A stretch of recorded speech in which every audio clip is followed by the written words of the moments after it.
I'm just going to give a little bit of information about the Connecticut Poetry Circuit itself, which is the sponsor of this really wonderful collegiate program.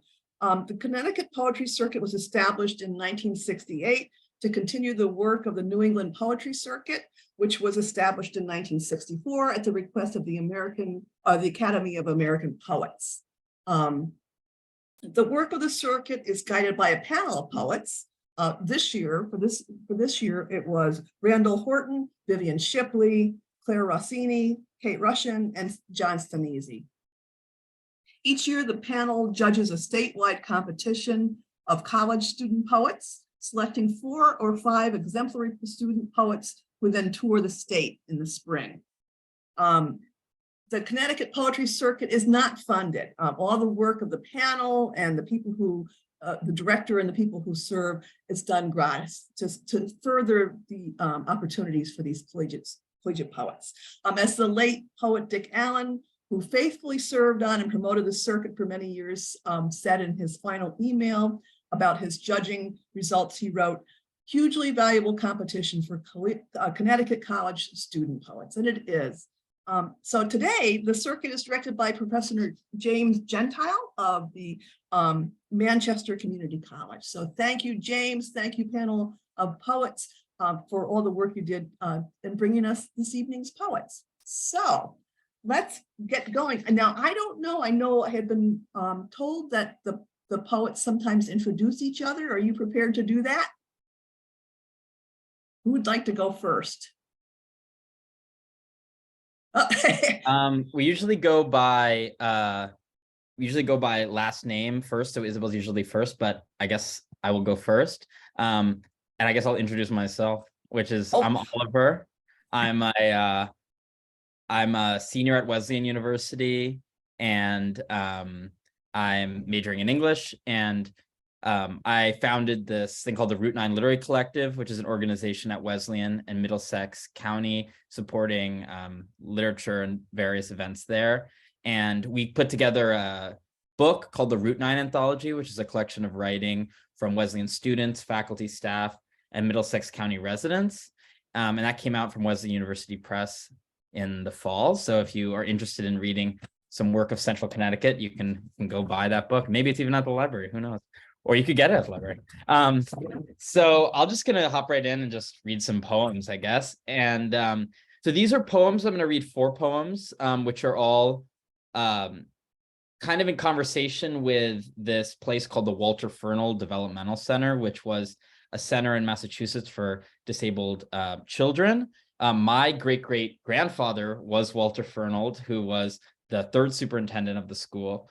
So I use kind of archival materials throughout, and you will see that in the titles. And I'm also writing a little bit about my older brother who has a brain illness, and kind of responding with it. And that's what this first poem is about, my older brother. And it's called First Night and What Follows. Hold each palm of your person and count the lines that lead to your story. There was the first night, the fingers pulling on eyelids, the terror of a black-crowned murderer sharpening knives in the yard. My father, fear on the phone to my mother, whole family laying together on the hardwood in the TV room. My older brother curling his form into a flame. Sight left longer in place, the person gone, the person gone. Then sirens? Were there sirens or just the red taillights of my father's truck pulling from the driveway? As my brother began to bear that buried raven that rose from child's blood, landed on his shoulder, and for no reason feasted on every line he held in his hands. Then what but needles, bags of red, blue, liquid, muted days pushing the cold metal of the swing, battling Nerf swords, old imagination under many falls' last leaves, cries of panic as he wakes up 2 days after his release, pulling at his collar, his tearing of sheets. My parents, what are you doing? What are you doing? My dad, leaning over the sink, splashing water on his face a day or years later. I must have drowned a child in a past life to deserve this. My small palm on his back pressing, or together down a trail, that full family, my hand or my brother's, extended outward by the taut leash of a dog smelling blood. Thanks. This is now one of the Fernald poems. This is the 24th annual report of the trustees of the Massachusetts School of Idiotic and Feeble-Minded Youth, October 1871. And they each have an epigraph. So this is the epigraph.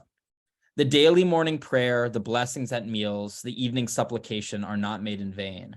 A little boy who lately died became, during his sickness, an object of great interest to the matron, teachers, and attendants, who all became, by turn, his tender nurses.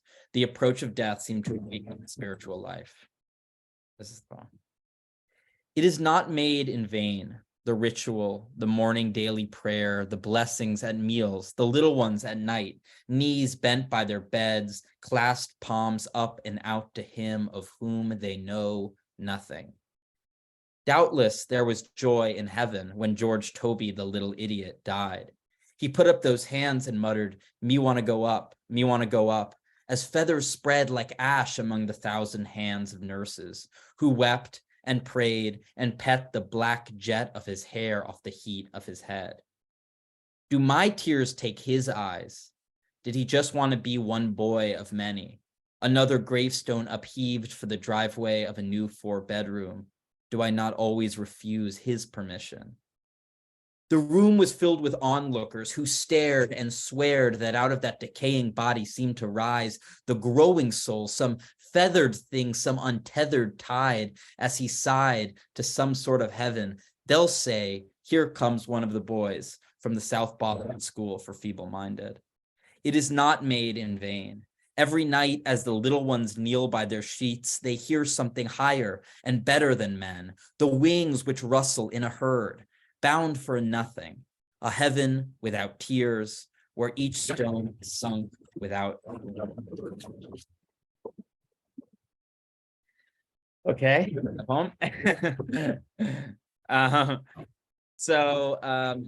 Okay, I have 2 left. This is another one of the Fertile Poems. This is the 57th annual report of the trustees of the Massachusetts School of the Feeble-Minded at Waltham for the year ending September 30th, 1904. I haven't read this one, other Connecticut poets, so get excited. This is new. And this is the epigraph is, one is at once struck with the freedom from care that is everywhere evident in their faces. All is enjoyment, and Saturday afternoons all is merriment. They are kind to one another. An excited word is rarely heard, a blow is rarely struck. They are fond of animals and never cruel to them. And trigger warning, this is there's some animal abuse in this. The boy slept on the floor with his dog that last night before they both left. A pool of her yellow vomit on the wood beside her shaking old body. He made up songs, sang to her about fields full of bones, the heat of silver suns. She dug her paw into his thigh as she smelled the smoke of the boy's father as he flicked ash down the stairs, coming closer. He was dumb drunk. He was sending his son away. The carriage had been called.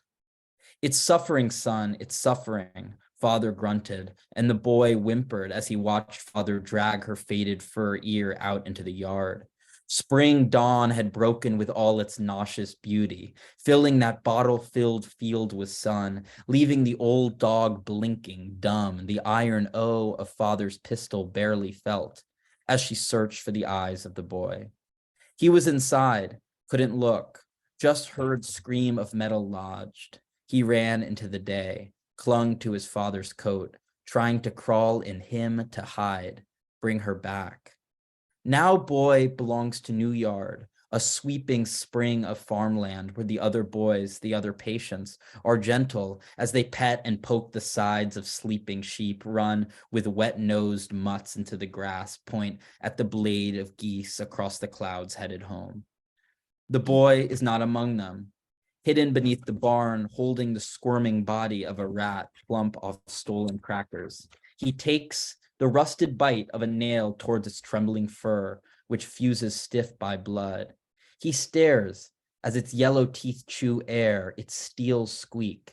Beneath his grasp, it gasps as he leans his palm in, lets his weight weigh. The corpse is the color of the sand and dirt beneath the barn.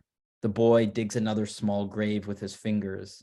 He smells the smoke from the other boys, lighting a fire, roasting red meat above the flame. How they whimper for scraps, leaping with their tongues drooling out of their mouths. When father dropped him off, he told the boy he'd bring him home tomorrow. His father gripped his shoulder like a pistol, then stumbled to the carriage, didn't turn back to see his son startled among the dumb dogs that follow the boys about in the fields. Okay. Dark. Dark. And do I have time? Should I read one more? Or yeah, okay. So I'm gonna read this one. You all have heard this one before, but this is called Basketball, and it's about my older brother. I was the dunk master, fadeaway prophet, psycho murderer of the rim on that plastic mini hoop hung on the back porch side door beside the crushed FedEx boxes and the blue cooler full of spider webs. It was a world. The crowd would roar as I sealed another championship. Coach K shouting, shoot, as I fell backwards and flicked that apple-sized basketball up, the buzzer blaring mid-flight. And when I missed, no, I didn't. It was raining sideways. The night was out for sure. The moon's illuminating the outline of clouds like sci-fi ships across starless space. I was running, the needles of my feet sharp on the sidewalk, off into the big zero of the black and the fact you were missing anywhere. Maybe hit by a truck, arrested, dead. I imagined you as you were earlier that day, monologuing verbalist sentences as you spread and swirled Yu-Gi-Oh cards on the carpet, eyes rolling left and right, my hand rubbing your shoulder blade in small circles without sound. This changed you, your mind revolving around strange planets of madness. This lost you, your lumbering body, a target. I imagined you grabbing a stranger, holding them close with your hands, pleading for answers. Both of you terrified by each other, two mouths calling for help, the world full of the nothings of possibility. You were the real deal, releasing your three-pointer on that high hoop in our driveway with that flick, that announced authority, and I leaping towards your hands in pointless passion while the net splash and your gloating face filled my sight. It was nothing like my imagination. The way you slapped the ball out of my hands as I lunged for a layup, or the way you laughed at how my legs flew sideways when I shot. We played at 21, the score usually 21-0. You were the older brother. Who could blame you? Not today, you'd say, wagging your finger back and forth across my sweaty stare. Rematch, I'd squeal, yanking on the sleeve of your t-shirt as you walked inside. I heard dribbling far off and ran faster through that thin rain. There you were, at the neighborhood hoop, your shirt drenched, a basketball in your hands. You shot, the arc of your wrists burnt into your brain, the rain sliding off the ball like a bad dream. You could have been anyone. It was a world. Come home.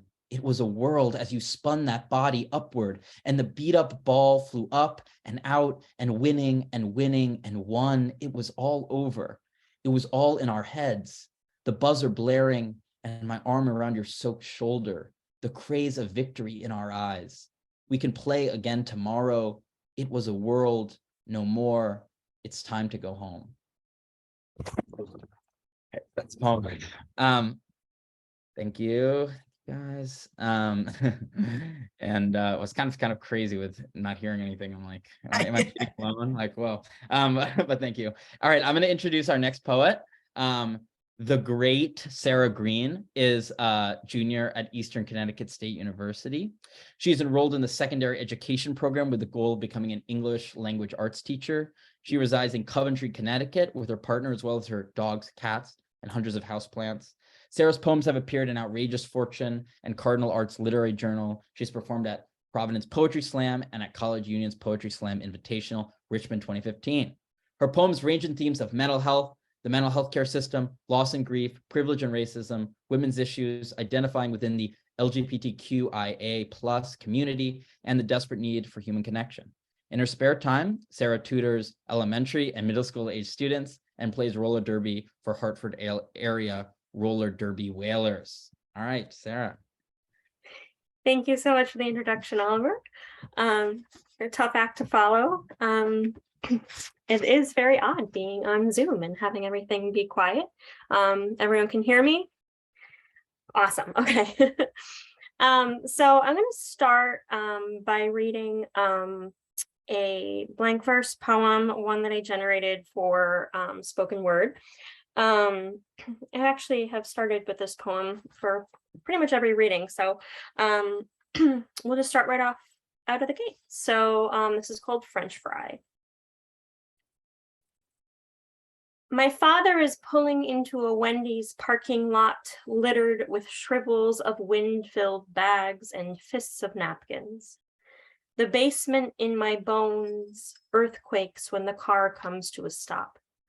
My father has ordered himself a giant magazine of fries, each one a bullet cringed by its own weight. I watch him scoop the ketchup with the watery tendon and reach out to offer me the gift. A gift not even the hospital knew how to feed me. But my father is no hospital. My father has always been a heavy lifter, raises the shelf for installation, asks me to hand him the screw, fastens it to the wall, but can't grip the steering wheel long enough. Can't shake the carpenter from his hands until they become Mickey Mouse. Can't move towards me without the fry becoming a slingshot that recoils when fired. My father can't cross the bridge between us with the fry. My father's eyes loosen and welt as he tries to make out the last time he saw color in me, tries to remember how summers ago he would drive by the same Wendy's every day after picking me up from choral camp and order us the biggest trumpet of fries, each one full with salt and acoustic, and my belly full of arpeggios and glossy singer's pride. Now my stomach is the forever well. My father is calling my name down. You are so sick, he says, my father. No magic left to sell me, my father. No way to ask me to eat without giving me another opportunity to refuse the music. No way to watch me kill myself without pulling into a Wendy's to tempt hell itself out of my wind-filled body. He watches, anticipation emptied, as a father would never say the word anorexia without believing his daughter's ability to succumb to make-believe. Because to believe I do is to say I believe that this won't kill me. I can be magic, Dad.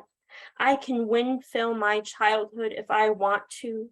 I can come home from the hospital and drink the salts. I can hide in the basement and not come out for 2 days. I can still see you holding my dinner plate like a lunch tray in the museum of this beast. An eating disorder is a toolless project, and it is mine. And there is no room for your steady hand. My father, you're getting so old. Just let me do this. I could tell you this car is too full of a kind of love that I have yet to understand, is only doing what it knows. Love is only doing what it knows. You are only doing what you know. But a daughter, I don't.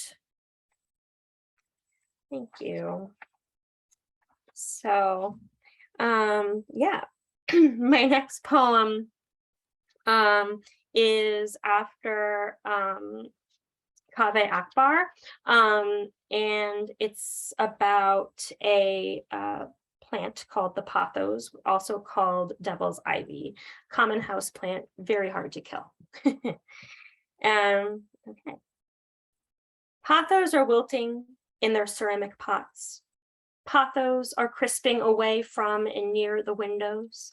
Pothos are shedding by the banister and inside the vacuum filter. I clean a dish and pothos swell at the surface tension of the muck sink. The food scraps that won't go down are also pothos. The soap is likely also a pothos. Pothos are crunching out of the cereal box and scraping the kitchen floor. Pothos are dying out and around each other in long, gorgeous funeral processions, or like party streamers snipped in the middle. Pathos are forgetting they were in the corner for 4 years, and now they are writhing with the dust bunnies and the dog toys. My father comes to move a dresser. A drawer opens, and out comes a Pathos. My dentist asks why it took so long for me to book an appointment. I open my mouth, and he gasps at the Pathos. Pathos are being watered and watered and watered, and they are trailing on command hooks into the skylight and out onto the roof, but they are still dying and dying and dying and producing crude stems bare of leaves, like fishing hooks hanging in an old bastard's shed. This Tuesday class is a Pathos. This new hairstyle is a Pathos. This poetry award is a Pathos. I refuse to do anything that will bring me one small joy, a Pathos, searing and full, adulterated sunshine. Oh, Lindsay, you said you'd never leave me. Okay. Thank you, everyone. Okay, so on the theme of ending relationships, my next poem, I wrote recently. It's a bit of a Frankenstein terza rima poem. It's kind of like two and a half sonnets in one. I have a rhyme scheme happening, and every line has 10 syllables because I like to make things hard. Okay, so it's called Desiato Sand and Gravel Company. East of the river, the train tracks splinted into woodland. We chased the stenching slats till moon tapped once on cream blue sky, thumbprint. Familiar sweat stains in our pits, masses of mosquitoes. It itched to be so warm for the first time. We found small path to sand bluffs, gravel piles, construction-worn relic of desertion.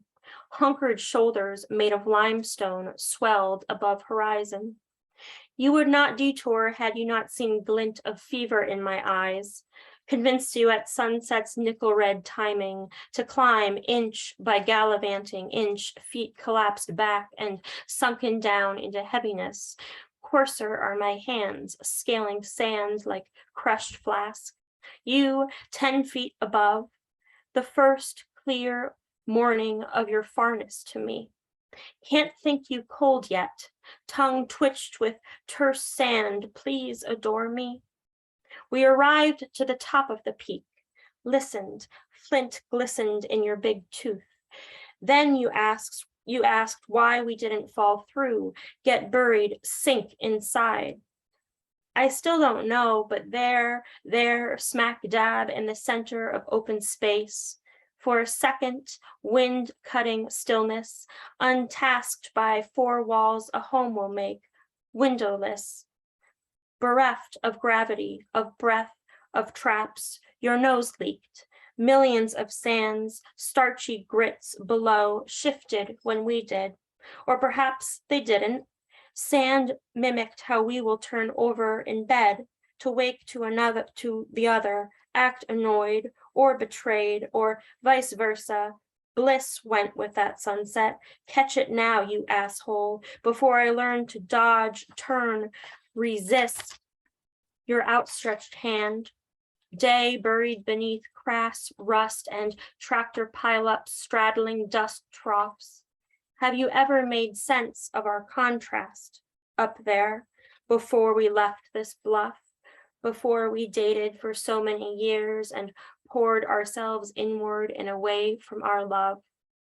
Have you ever made sense of why you flinched when I touched you on that bluff, and you laughed because it hurt to lean into it, to kiss? Backtracked to home, filled with gravity, vast distances of betweenness, ran bath, squirmed there beside me as sand knifed our soft backs. Thank you, guys. How am I doing for time? I have time for one more? Okay.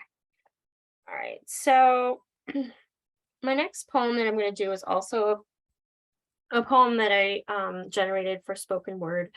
And it explores a bit of like what I think is part of the human condition. When we lose someone we love, there is, especially if that person is cremated, there is like a sense of ownership that comes with having that person, you know, right there on our shelf. And I think that when my sister committed suicide a few years ago, and there's obviously a lot of ways that I can honor her, and in poetry, but this poem explores my own sort of messed up feelings, or what have you, in relationship to it. So the poem is called Messed Up, and it's talking to myself. When I am hosting my half-sister's wake, my own honesty steps out of my body. What are you doing here? What are loose hugs doing for strangers that are not her strangers? Why do you stuff me into condolences you are not right to give the way you give? Like the grief was all yours and now you break bread. You met her when you were 16. 4 years of inventing sisterhood is just not enough time. Look at the litany of ways you retell the same story. Look at the little box on the table with pictures of her with dogs and bar friends and ex-girlfriends, and not with you. Heartbreak curator. Look at the way your halfness to her has only been half till now. Look at her eyes, look at your eyes, frantic to find one more sameness. You beg your own hair to be more like her hair, to be her hair, to be close enough to redeem yourself for being here. But now all you have is this little box of her. You could be that too if you wanted to. You could live on the mantle. You could wear someone's Red Sox hat. You could hold the garland at Christmas time. You could be one of many things that are just so carelessly there. You could be useful, even like that. When your half-sister took her life, you didn't know enough to write the poem. You wrote about sand because that's what she wanted to be, and she is now what a rock is made of. And this can be okay because she always liked rocks. She kept them in her JanSport, her fanny pack, her windowsill. Now she is a rock and you collect her, millions of her, doorstop, property maker, paperweight, trip causer. If you look at a rock long enough, you start wanting it all to yourself. You want her all to yourself. So you don't have to look at the way your grief is just 5 stages of denial. All the months after she is gone, you won't think about the note she did not write for you or the way you wanted a sister that you never let her be. Call me the shaker of your truth, and I will shake you like a baby. I will not let you sleep. I will undo who you think you are, bootleg sister, false promise maker. Do you understand? Sign the funeral home guest book like a yearbook. Tip the limousine man. Make sure to hold a child at the grave. Do you even love her? Enough to pick up the phone, unstitch the noose with a single concern. Can you even understand? Cassandra needed you. She called you little me once. Thanks, everyone. Oh, let me just interrupt if I may. Yeah. I know you'll introduce the next poet. We've had a number of people hopping on. I know because of technical difficulties, we had kind of a late start, and people are only now getting the email with the revised link. So I promise everyone who's registered for this reading will receive a link to the recording we're making. So you'll be able to see what you've missed. So, and thank you for joining the folks who were able to come. And wonderful reading so far. Please, Sara, would you introduce the next poet? Yeah, absolutely. Thank you for listening. I'm honored to present the next poet, Alisa Mejia. Alisa Mejia is a senior at Quinnipiac University, where she majors in psychology. She was awarded the Donald Hall Poetry Prize at Quinnipiac, and her poems have been published in Quinnipiac's magazine, Montage. Alisa is a student athlete at Quinnipiac playing for the women's volleyball team. Besides poetry and sports, her hobbies include playing piano and singing. After graduation, Alisa plans to take a year off before pursuing her MBA overseas as an international student. Alisa was born in the Bronx and currently resides in Port Chester, New York. Thanks, guys. Alisa. Thanks, Sarah, for the nice introduction and for your beautiful words, as always. I'm breathtaking. Thank you all for having me and for being here today. I'm Alisa. I was born and raised in the Bronx, which is where a lot of the inspiration for my work derives from.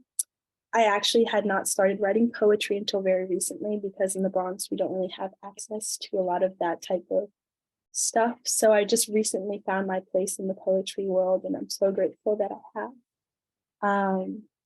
My first poem, I Remember the Day After, was written after a very life-altering period in my life that was very recent.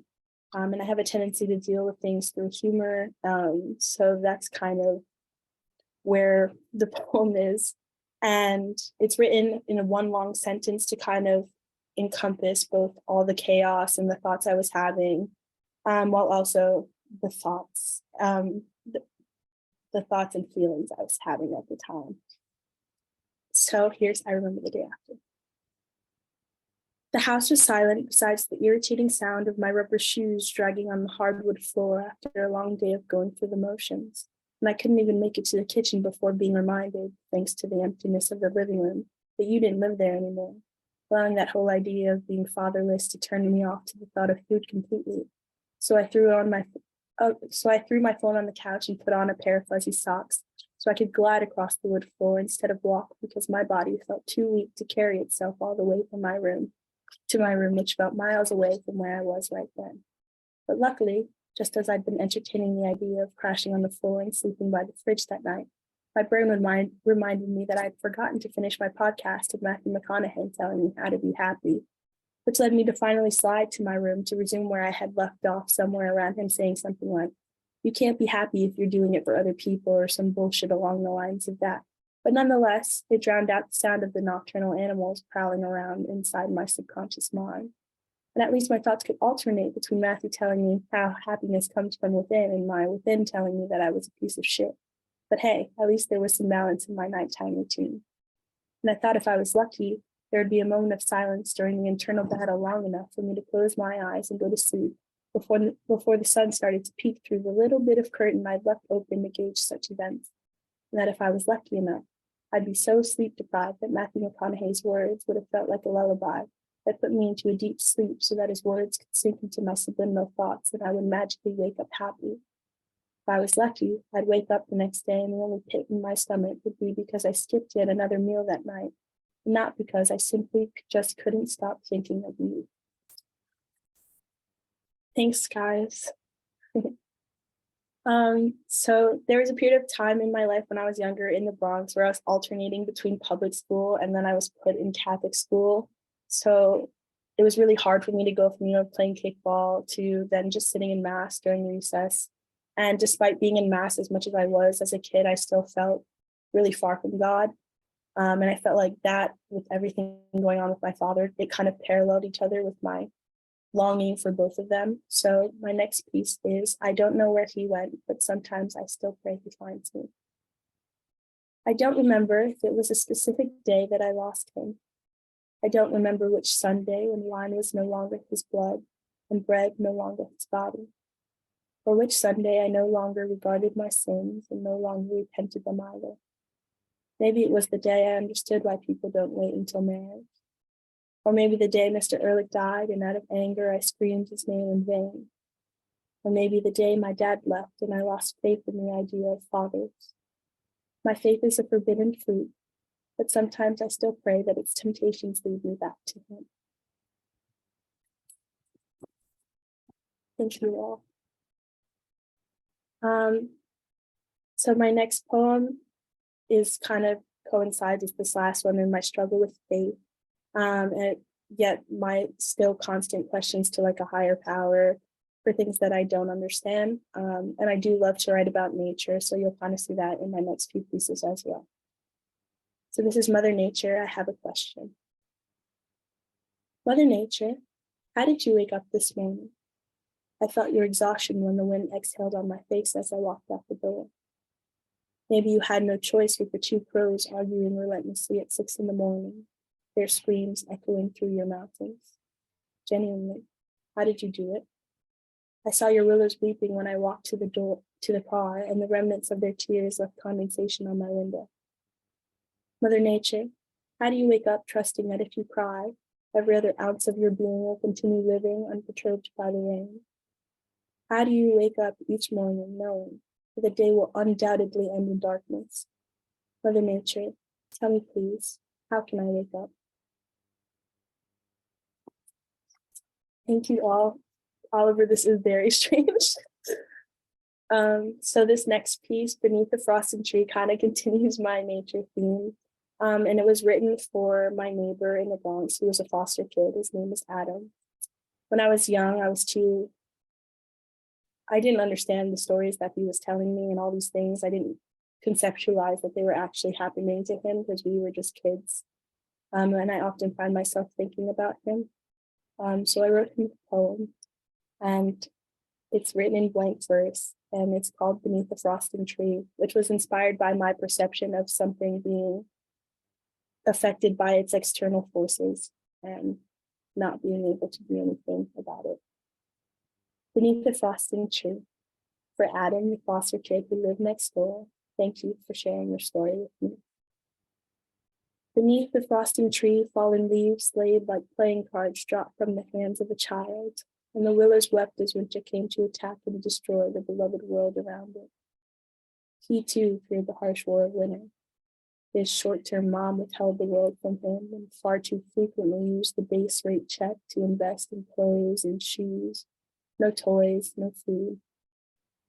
Frozen fruit fell to the tree trunks below, forcing the grass once drunk from the sugars of the pears above to resign to the cold. The white flag of surrender veiled the ground. He too despised the time the ground froze over. His short-term dad concealed the world from him, burnt him with cigars to keep him warm, and left fumes of weed to consume him.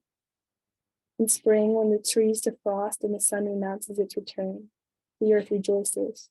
The cold that once controlled the beautiful land is gone like the snow on the ground below.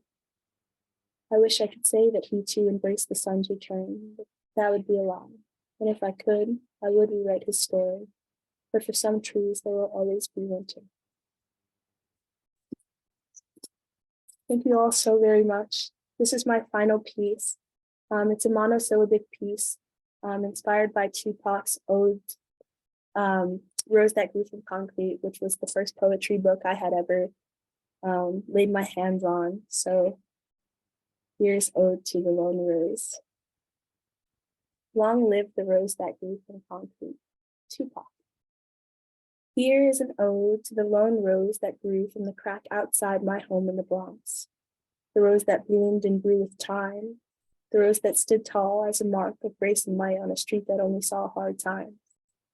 A rose that splashed the block with a hue of red that broke up the gray, that merged one gray house to the next, and those homes to the gray stones in the ground. Here is an ode to the lone rose that helped a young girl keep in mind there is more to the world to see past the only street she had known for years. That there is more to fear than the sound of cops up and down the street, more to smell than read from next door, more to feel than pain and fear. An ode to the rose that stands as proof that light can be seen in spite of dark. Here an ode to the lone rose. Here an ode to how I rose. Thank you all very much. My heart is filled with gratitude, and I have the honor of introducing my great friend, John. John Nguyen is a junior at Yale University, where he majors in English. He has received the Meeker Award in the Yale English Department for Best Essay, the National Young Arts Award for Creative Nonfiction, and the Wallace Prize for Fiction.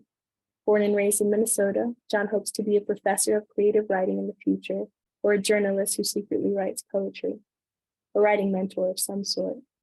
He entered college thinking he would be on the pre-med track, but quickly realized his devotion to language, understanding not just its powers, but also its limitations, in the form of weaponization. He enjoys watching anime, reading novels, and poetry collections, and singing with his friends. Here's John Nguyen. Thank you so much, Alisa. Can y'all hear me well? Also, I just want to give a shout out to some people on the Zoom.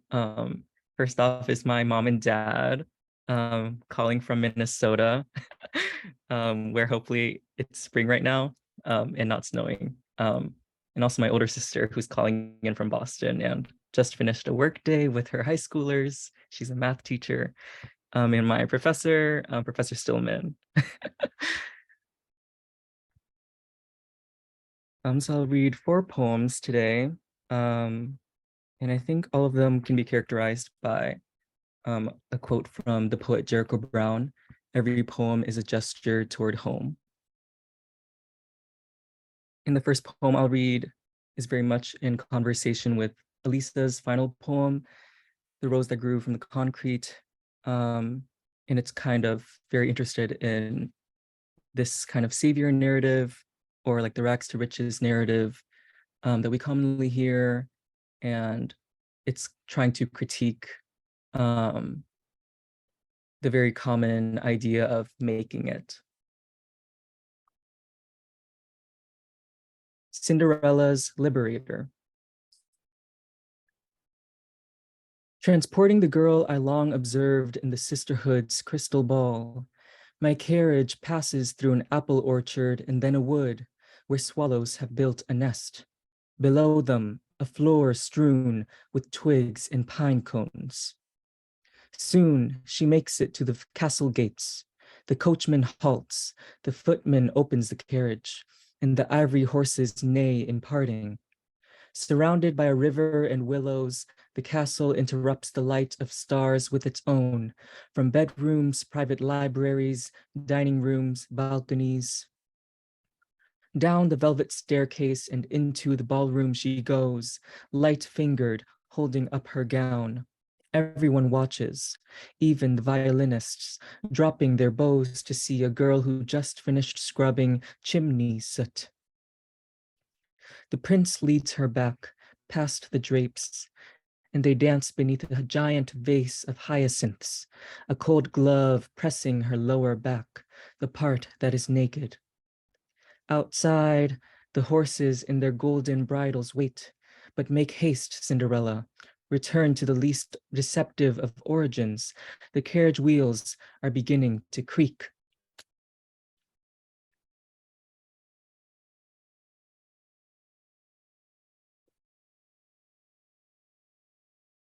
And the second poem comes from a writing prompt given by my professor, Louise Glick, and my classmates and I were asked to write a poem that begins with if or when, and that ends forever. And the task was to narrate like a non-literary object. So I thought about this one Vietnamese movie that I remember watching in probably elementary school. And it's a tale of these 3 orphans, their siblings, and kind of goes through their whole life from childhood to adulthood. Triptych. When the youngest 2, a brother and sister, are taken in by a rich household, the eldest, too old, stays at the orphanage. One evening, the director pats his shoulder, then leaving on his nightstand a bowl of soup and a tray of cheese, ham, and crackers. He doesn't cry. The last sunlight makes the silver platter flare. 2. He escapes for the woods and sleeps until dawn, when birds lift off the branches and scatter in 2s like the married, and 3s like the Holy Trinity. Weaving through pines, he is headed to the town. He wedges himself between an antique shop and an abandoned warehouse. The fog thickens, erasing the trees first and then every pole, cell towers, street names and bus stop signs, traffic lights. 3. The sun sets and rises, a decade passes. The door chimes of the antique shop ring. Staring through a window, he sees people buying sofas. He's squatting on a pine stump, half encased in ice, as woodcutters, sweating buckets near the district fountain, play musical chairs.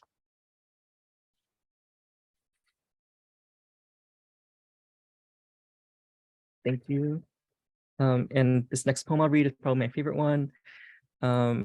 It's narrating my childhood memories of watching my mom in our Minnesota home, and her cooking up egg rolls to make that extra buck, and selling to various people in our community. And it begins with an epigraph from Robert Frost. What gold more innocent could one have asked for? The chariot. She was wrapping one egg roll after another. The boy witnessed it evolve. The omen. Hands on glass noodles, ground pork, carrots, cabbage. Over decades, above the stove, grease flew up, marrying dust and dirt, roots blooming on the ceiling. She let each wrap sink in the pot. Golden horses fallen into a canyon. After the fall, the most hideous glistening. By their microwave, stick-on labels, a blue inked pen, a pillar of to-go boxes, around which the Romans had gathered, but to which they tried never to return. The egg rolls went in neatly, $2 for each piece of the charioteer mother, her son behind and below, not unlike a general.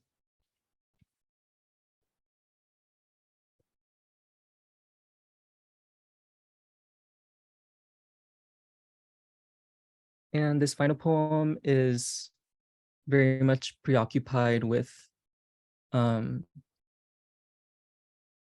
of idea of labor, and it's trying to reimagine a space in which leisure and communal leisure can be more present and more common. Devotional in a snow globe.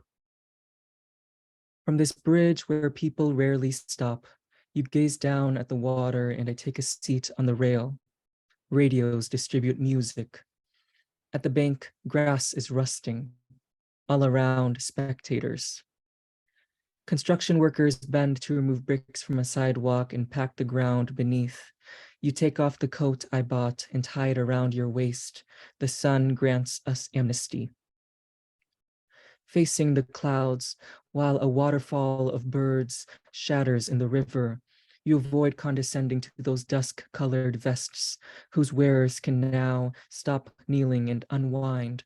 The pavement is level until next time.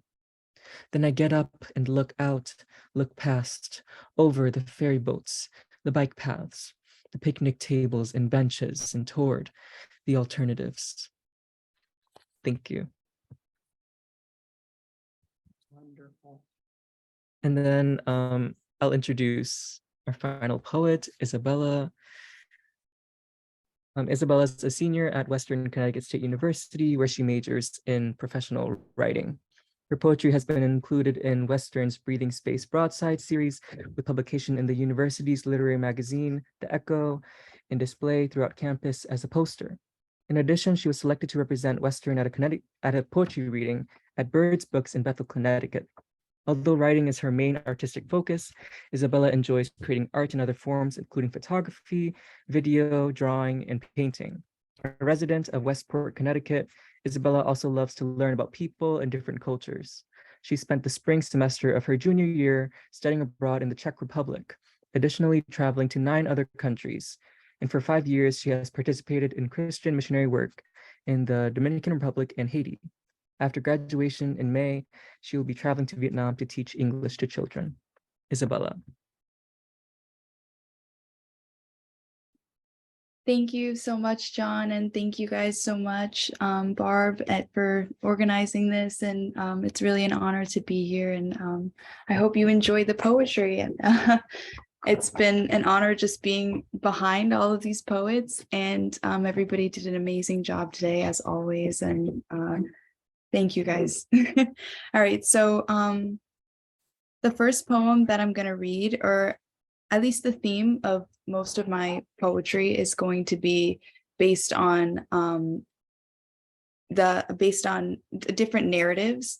So the first poem that I'm going to read is called Moving Day, and it's just a narrative poem. It has a story within it, and yeah, so Moving Day. Open these windows to let the sun sleep with us on bronze-stained floorboards hard as bone and teeth, while we think of what's not and make children in our minds with bruised bones from the flight they climb like planes, while crashing limbs thinking of here and today, as we debone meats and bake breads for dinner to fill the void foundation left, while laughing, dancing, choking on bones we misplaced in sweet milk meant to wash our scratchy throats, crying and painting the walls with bone marrow in our breath, asking it to stop, yet we carry on, gnaw box tape and unpack, while I, your borrowed bone, reflect on our name, and if home is a word, not a place with souls for eyes of flesh and bone.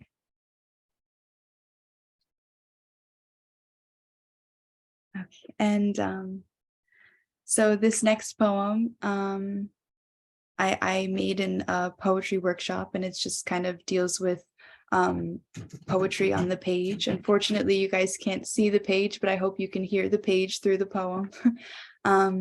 So this poem is called The Guilt of Mindfulness. It's 2 p.m. and your eyes move under your closed lid, and I poke your cheek, you're dreaming elsewhere, and I am alone. The sun is brightest at this hour, and I forget it's winter. I close my eyes, remember lying on wet grass to cool off, cloaked in sheer warmth like the sting of a slap or the thrill of fear I want to feel, the fleeting chase, yet the facing of need is pleasure, and yet I idle between unconsciousness and hope. Maybe I'll leave this bed before dark, and maybe I'll get up, or maybe I'll stay still, fill my piece half full with cream, pretend that it is water.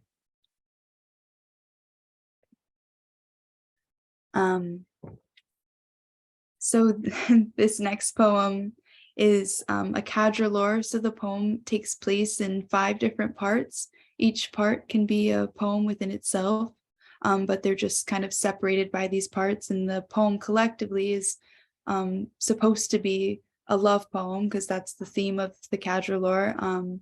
But this poem happens to be an extension of my previous poem, The Guilt of Mindfulness. It's called The Divine Serpent's Tongue.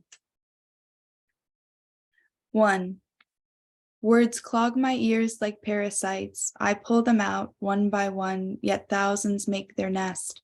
They move deeper, fill my mouth as sweet as tangerines and warm as butter. Eating what's left of my I am, they leave no room for doubt. From wandering limbs to docile mind, for once I'm not alone. 2. Going 80 in a 25, the cigarette-scented little tree dances. As our wagon wobbles over absent ground, I push the windshield with my toes in hopes it crack. I pray we crash over the river's bearings. Maybe we'd float and they'd bury our bodies together. But what if I went without you? Would you pull me out? Would you live on? I look at you with empty eyes. Sometimes I wish you'd go, then and only then I'd leave you. 3. Sky bulb, light bulb sun, whisper weighted vows in vacant pews, make them trite, they're watching us from baths below the ground. Guide me through empty clouds, take my hand with copper palms, breathe life upon my pale cheeks, open my eyes just enough to burn like silver, make me new, make me whole. 4. Sit with me and listen. Over burnt coffee cups and strawberry pancakes, under dim yellow light, let my eyes gaze at yours and your lips. Through broken glass, let me speak and listen. For when you rest, your head below my chin, holding the weight of your grief, I will listen. 5. When will we reach the speed of light? Will birds still swim through clouds and mice in murky streams? Or will the waterfall cover our feet, rise, drown your voice, let the river's mouth kiss your nose and fill it, wash the dirt beneath my nails, swallow my grief, and carry me above the sea, engulfed by raging redemption. And this last poem is called The Stoplight Off the Highway. And it's just a prose poem in 3 parts. And it's, I guess, just a long continuation of thoughts. So yeah, The Stoplight Off the Highway. Carry me to daylight as I reach to place your name and for recognition in your voice that's singing to me a lullaby which reads like the hymn of the cicadas we further bury beneath us because I know no one known to know me better than that of a stranger, and the thrill of trusting your weak grasp on my sanity keeps my worry from bubbling over. Lay me on frozen blades and that scratch my sides as I restlessly fight the idea of you in my dream and scream soundless sighs because the weight of you digs 6 feet above where you found me and pitied my lack of hope with an offer of redemption. Leave me before you meet my eyes and see that I've been crying since you picked me like the lavender in the garden you left to dry, because I'm afraid the road will end with a bright red light and we will go deeper into the night and I will come to know you. Thank you. Wonderful. Oh, wow. You guys, this is your readings, your content and your delivery is so mature. I've been just bowled over by your poems. I'd like to ask each of you a question, if that's okay. And I'm going to start with you, Bella, if that's all right. Well, first I wanted to just make a quick comment that the moving day poem with all the bone imagery was just spellbinding. I wanted to ask, I know in your introduction, they mentioned that you've done a lot of traveling. How has all the work you've done working with children and also in traveling affected your work? I think that a lot of my poetry, well, at least the ones that I read today haven't been after my traveling, but now a lot of it is influenced by a lot of different experiences that I've had and people I've met and just watching people and writing it down and turning it into a poem. So yeah. Thank you. Beautiful, beautiful poem. Thank you. I wrote down one of your lines, when will we reach the speed of light? Just very, very wonderful line. Oliver, oh gosh, your basketball brother poem was beautiful. Can you talk a little bit about how family and friends have influenced your work? Yeah, I mean, I think like this project that I'm working on right now, which is pretty much all about family, both family like immediate, like living family, and also like ancestors, like so I think that I like kind of interested in how the past plays so much into the present and how so much of like, and I haven't even yet done this in my work, but I really want to do even more is like, how does my older brother's illness and the way we treated him, how is that like directly in conversation with how the kids were treated at this center that my great-great-grandfather ran? And I think in a way, hopefully just them being side by side, you will make those connections. But I think there's also more to be done. And I think that that's, yeah, and I think that I'm like really what I'm after is like, I don't know. I just like love the like emotional bite. So I just like want those like, and I feel like you get those the most from people that you love and care about. And like, who have you spent more time with than your family who you love and care about? So it's kind of like, that's kind of where I've first kind of taken it's kind of been the center of like all my poetry. Yeah. Wonderful. Now, do you foresee if you do a collection of those poems, having them side by side, the ones about your ancestors and your yeah, well, so actually my thesis, this was work all for my senior's thesis, which is actually due in 7 days, a week exactly. So guys, when we do our reading at Western, just know I'll have turned my thesis in 5 hours earlier. But the so I'm putting it up, trying to figure out the order right now. So it includes both photos. The book includes photos both of like the current of my family and my brother, and then also photos from the Fernald Center, like archival photos and footage taken of the center now. And so, and it's poems about my brother. And so it's like, it's all kind of interwoven. I don't want it to be, it's not like separated into 2 different sections. Yeah, I really want it to be like these things are really linked, the past and the present of mental health, brain illness, and how we think and treat these kids. Yeah. Wonderful. That's sounds a wonderful hybrid. I love the way a lot of collections now are including different voices and images as well. So that's, I want to see it when you're done. Sara, your poem about anorexia is very brave. Talk, if you would, about why it's important to discuss issues like that publicly and openly. That's a good question. Thank you. I think that different mental health narratives are typically glorified or slandered in social media. And I think that, you know, personal narratives of dealing with mental health issues is essentially just voicing a silenced narrative, and I think that that's really important to like take up space in that regard in different spaces, so that more people can be informed about mental health issues. Oh, so true. Really a beautiful and brave poem. I really enjoyed that. Thank you. The first poem you read.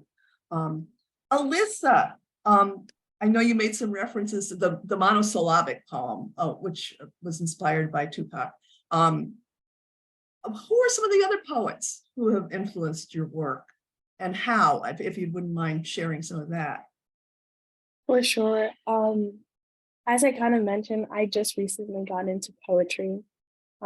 So I have really just been reading a whole bunch of poets just all at once, but I've really recently been into Ada Limon, which I really love her work. It's just, I like that she talks about nature and all that stuff is really beautiful to me. I'm also going through the classics. So I'm reading Robert Frost and all these things that you're like, obviously you have to read it. We didn't really have any poetry books in the Bronx, and I intend on bringing some more down there. But yeah, honestly, it's a great question because I just have so many right now that I've just recently just been reading, and I'm like, how did I just get my hands on this now? And even listening to, you know, my friends, these wonderful poets, I learned so much from everyone, my professors. I just feel like I'm just learning so much, and I'm really just grateful for that. Wonderful. Yeah, I love that. There was a line I wrote down: the nocturnal animals crawling around my unconscious mind. So I'm familiar with that feeling, as we all are, I'm sure. And then John, wow, the poem about your mother making egg rolls was just really not just beautiful as a tribute, but also just as a poem, not just as a poem, but as a very mature and solid poem. Talk about writing about heritage and family for you. Is that something, I know I love the Glick poem, inspired poem too, but do you find yourself writing about family and their influence on you? Yeah, I think this is a question like a lot of poets have to kind of grapple with, like how much autobiography should you put in, or is one allowed to put in? And I think like with experience, one comes to one's own terms with what feels right. So I always begin my poems in real life, and like there's no obligation, it's not nonfiction to like be completely true and accurate. So I think that's kind of what makes poetry magical. You begin in the real world and you kind of pick pieces and make associations that usually, or like put objects together that might not be placed together usually. And from there, something I think very spellbinding happens. Well, it was a poem free from sentiment, which is also what can happen sometimes. You can become a victim of sentimentality if you're writing poems about family or even autobiographical poems. But it was not a touch of sentimentality in there. And I hope it's not snowing in Milwaukee or Minnesota rather. Now, also, I know part of your role as Connecticut Poetry Circuit Poets is you tour. How many places have you read so far, and what is coming up on your docket? Anyone can take that. Oh, have you read in places yet? Oh, go ahead. Yeah, we've read in we've read in what, 3 or 4 places, and we have 2 more. Oh. So we've read at Wesleyan, Yale, Eastern Connecticut, and Quinnipiac Community, and now we're here. And then we are reading next week at Quinnipiac and Western. Oh, that's great. I think that's a really wonderful thing. I'm glad we're recording this because I think a lot of students who either weren't aware of tonight's reading or aren't even aware of the Connecticut Poetry Circuit will find it really beneficial to see what you guys are up to. And my apologies not only to the poets, but to our audience for the technical problems we had. We have not had things like that happen before, so it's sad that it was tonight because I think we might have lost some viewers. But what we'll do is we'll send the link to this recording to everyone who registered, so they'll get to hear your poems. But meanwhile, I want to thank everybody. I want to thank Professor Gentile and the other poets who served in the panel to select you 5. Your work is wonderful. Keep it up, and best of luck with your futures. So yes, thank you so much. Thank you. Round of applause. Thank you. yeah, exactly. Round of applause. Round, really round. Yes, thank you. I can open it up. If anybody in the audience has a question, you can just click on your if you don't mind being recorded visually and audially, you can click unmute yourself and ask a question if you have one. Yeah, a phenomenal reading. The future of poetry is so bright. Thank you, Jordan Franklin. That's such a true statement. All right. Well, good night, everyone. Thank you for joining us. Thank you, Ridgefield Library, for being our platform and hosting us. And best of luck. Happy spring. Happy National Poetry Month. I can't forget that. Yes, that is what is. All right. Thank you, Barb. Okay. Thank you, Barb. Thank you, Barb. Thank you. Well, thank you for coming, This everyone. has been a treat. Oh, it really has. Thank you. Good night, all.